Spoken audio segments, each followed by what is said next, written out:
ప్రభువైన యేసుక్రీస్తు నామమున మీ అందరికీ నా యొక్క వందనములు.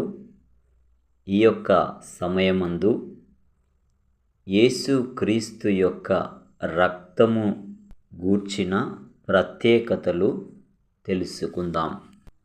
అమూల్యమైన రక్తము. మొదటి పేతురు రాసిన పత్రిక 1వ అధ్యాయము 19వ వచనం. తన స్వరక్తమిచ్చి సంపాదించుకొనియున్న సంఘము కొరకై కార్చిన రక్తం. అపోస్తుల కార్యములు 20వ అధ్యాయము 28వ వచనం. పాపులను నీతిమంతులుగా తీర్చే రక్తం. రోమీయులకు రాసిన పత్రిక 5వ అధ్యాయం 9వ వచనం, 3వ అధ్యాయం 11వ వచనం. విమోచన రక్తం. ఎఫెసీయులకు రాసిన పత్రిక 1వ అధ్యాయం 7వ వచనం. మొదటి పేతురు రాసిన పత్రిక 1వ అధ్యాయం 18, 19 వచనములు. పరిశుద్ధపరిచే రక్తం. హెబ్రీయులకు రాసిన పత్రిక 13వ అధ్యాయం 12వ వచనం. మొదటి యోహాను పత్రిక 1వ అధ్యాయం 7వ వచనం. సమాధానం అనగా దేవునితో సంధి చేయు రక్తం. కొలస్సీయులకు రాసిన పత్రిక 1వ అధ్యాయం 20వ వచనం. ఎఫెసీయులకు రాసిన పత్రిక 2వ అధ్యాయం 14వ వచనం. తన ప్రజలను దేవునికి సమీపస్తులుగా చేసే రక్తం. ఎఫెసీయులకు రాసిన పత్రిక 2వ అధ్యాయం 13 నుండి 18 వచనములు. ప్రవేశింపచేసే రక్తం. హెబ్రీయులకు రాసిన పత్రిక 10వ అధ్యాయం 19, 20 వచనములు. వస్త్రములను ఉతుక్కొని వాటిని తెల్లగా చేయు రక్తం. ప్రకటన గ్రంథం 7వ అధ్యాయం 14వ వచనం. జయించు రక్తం.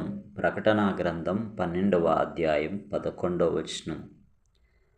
రాజుల యాజక సమూహముగా తన్ను విశ్వసించిన వారిని చేసిన రక్తం.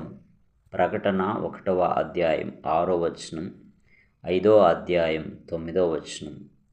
శ్రేష్టముగా పలుకు ప్రోక్షణ రక్తం.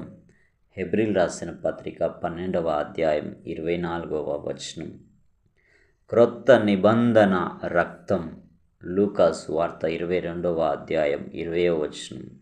మొదటి కొరింథీయులకు రాసిన పత్రిక 11వ అధ్యాయం 25వ వచనం. క్రీస్తు రక్తం సకల మానవాళి పాప పరిహారార్థము నిమిత్తమై చిందింపబడిన నిబంధన రక్తం.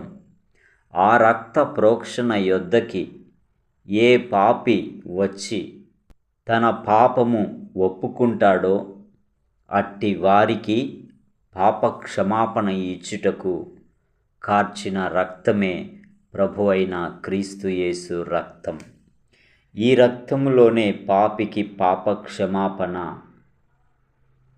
ఈ రక్తమే దేవునితో సమాధానపరిచే రక్తమై ఉన్నది.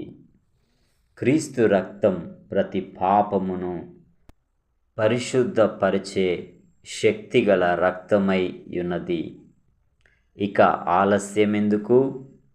ఇప్పుడే ఆయన యొద్దకి నీవు రాగలిగి నీ పాపములు ఒప్పుకోగలిగితే ఆయన రక్తం నిన్ను శుద్ధి చేసి దేవుని సొత్తైన ప్రజగా చేస్తుంది.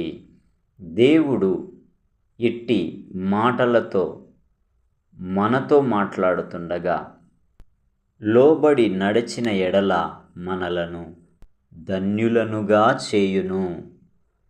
దేవుడిట్టి మాటలు మన వినికిడిలో దీవించునుగాక. ఆమేన్.